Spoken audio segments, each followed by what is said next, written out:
Muncul tidaknya Ibtu Rudiana di depan publik kini tak bisa dipaksakan. Menurut penasehat ahli Kapolri, Irjen Purnawirawan Arianto Sutadi, Ibtu Rudiana tentu tidak bisa dipaksa untuk muncul menjawab semua tanya publik.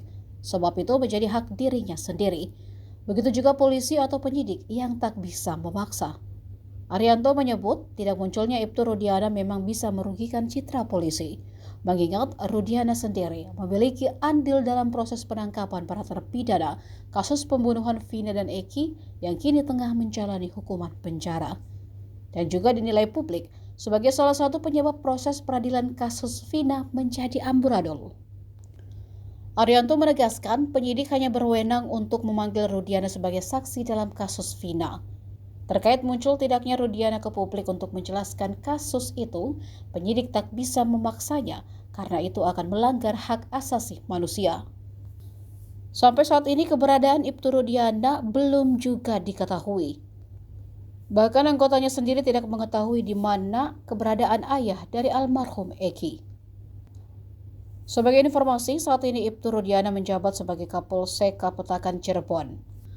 Sementara dilansir dari tribunnews.bogor.com, Ibtu Rudiana tinggal di daerah Kelurahan Sutawinangan, Kecamatan Kedawung, Kabupaten Cirebon.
Download Tribun X sekarang, menghadirkan lokal menjadi Indonesia.